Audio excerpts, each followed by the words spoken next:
हम सब अपनी अपनी ज़िंदगी में एक एक कहानी लिख रहे हैं। कुछ पूरी होती है, कुछ बाकी रहती है। पर आज मैं आप सबको अपनी कहानी नहीं, प्रेमचंद की कहानी सुनाऊंगा।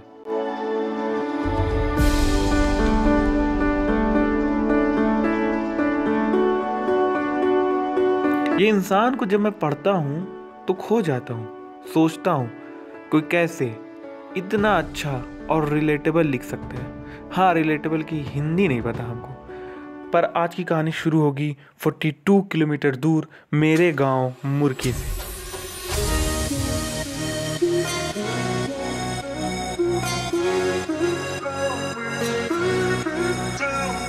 मुर्की से लमही का सफ़र थोड़ा एक्साइटेड और टायर्ड भी रहा।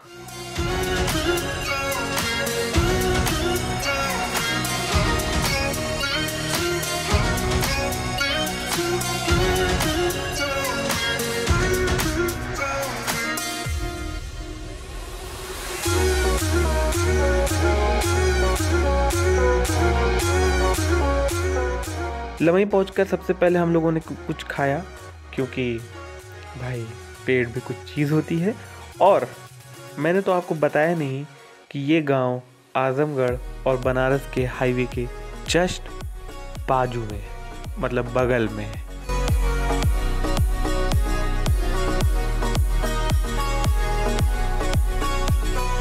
मेरा सपना था कभी इस गांव में आऊंगा, पर आज सपना पूरा हुआ। मेरे भाई अकबर, शहरयार, नुमान, सनावर और डॉक्टर सलीम की वजह से एंट्री गेट पर प्रेमचंद के कैप्शन और कैरेक्टर दोनों हैं।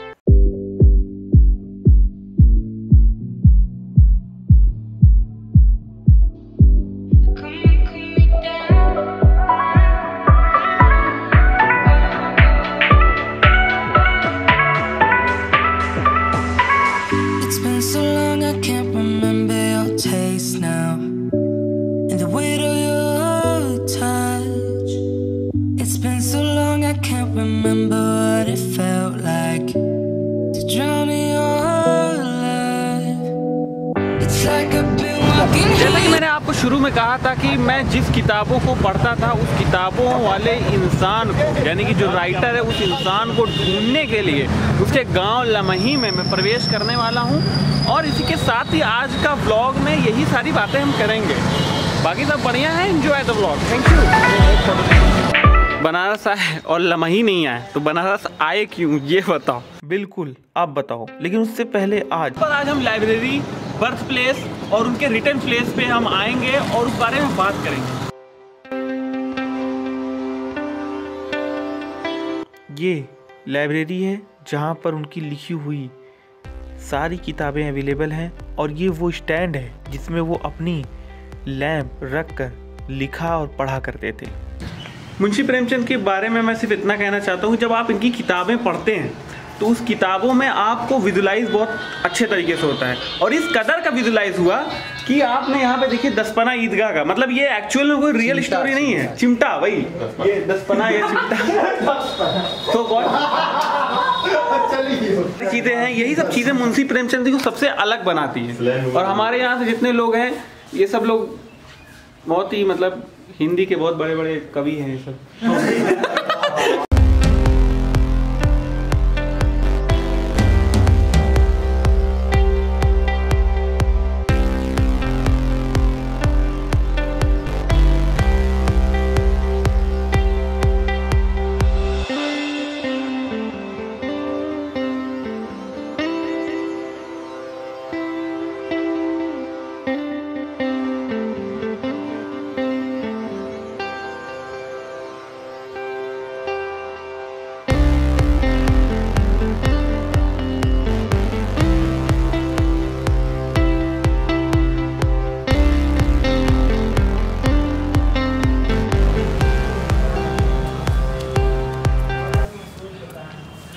ये लाइब्रेरी में ऐसी ऐसी किताबें भी हैं जो आपको मार्केट में यूजुअली मिलेगी नहीं। तो यहाँ पर किताबें, हर एक किताब यहाँ पे पहली किताब से लेके उसकी आखिरी किताब तक, और जो जलाई गई है, जली हुई किताब, वो भी यहाँ पे अवेलेबल है।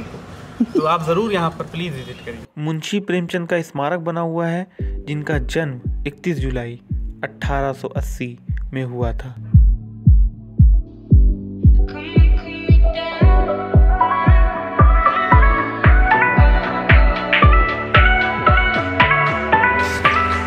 तो ये मुंशी प्रेमचंद जी इसी यहीं पर एक छोटा सा कमरा हुआ करता था, उस कमरे में ही उन्होंने जन्म लिया था।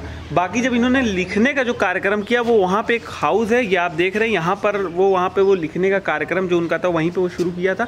लेकिन पैदा जो हुए थे वो यहीं जगह पे हुए थे, तो यहीं पे इनकी स्मारक बना हुआ है। आप देख सकते हैं काफ़ी, मतलब अगर यहाँ पर आप आएँगे तो आप अगर हिंदी के प्रति अगर आपको मोहब्बत है तो आपको काफ़ी अच्छा फील होगा, ये ऐसा मुझे लगता है।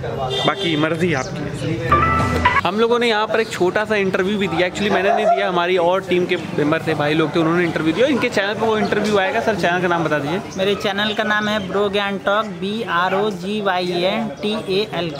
इनके चैनल पे आप जाकर अगर आपको देखना है वो इंटरव्यू तो आप देख सकते हैं। साहित्य से रिलेटेड उस इंटरव्यू में आप बहुत कुछ देखने और सुनने को मिलेगा। Thank you sir.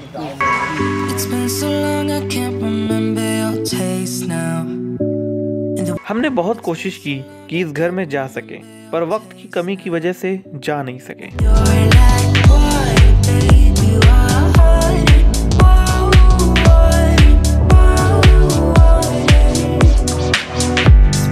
ये मुंशी प्रेमचंद जी का घर है, उसके द्वार पे मैं खड़ा हूँ और उन्होंने एक फोटो खिंचवाई थी अपनी पत्नी के साथ। उस फोटो को देखकर हरिशंकर परसाई ने एक व्यंग लिखा था, व्यंग काफी बड़ा है, मैं छोटा सा उससे कोट करना चाहता हूँ कि उन्होंने कहा था कि मेरी निगाहें उस फटे हुए जूते पर टिकी रह गई कि ये इंसान फोटो के लिए ऐसी पोशाक यूज करता है तो रियल जिंदगी में उसकी पोशाक कैसी होगी। नहीं, ये इंसान जैसा है वैसा ही इसकी फोटो आती है, यानी कि इस इंसान में बिल्कुल भी दिखावटी नहीं है, बिल्कुल आम आदमी की तरह ये इंसान है। इस वजह से इनकी ये फोटो है। मैं उसको थोड़ा सा एलोबरेट कर दिया, लेकिन ये इसी तरह से अभी ये उनका पूरा मकान है। अभी हम जो भी इनका रखवाली कर रहे हैं, अगर वो आ जाएंगे तो इसके अंदर हम जाने की कोशिश करेंगे, देखेंगे कि इसके अंदर एक्चुअली में है क्या। बाकी थैंक यू।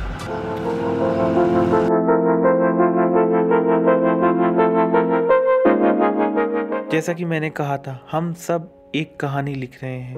उसी तरह मुंशी प्रेमचंद जी ने एक कहानी मंगलसूत्र लिखते लिखते इस संसार को 8 अक्टूबर 1936 में अलविदा कह दिया।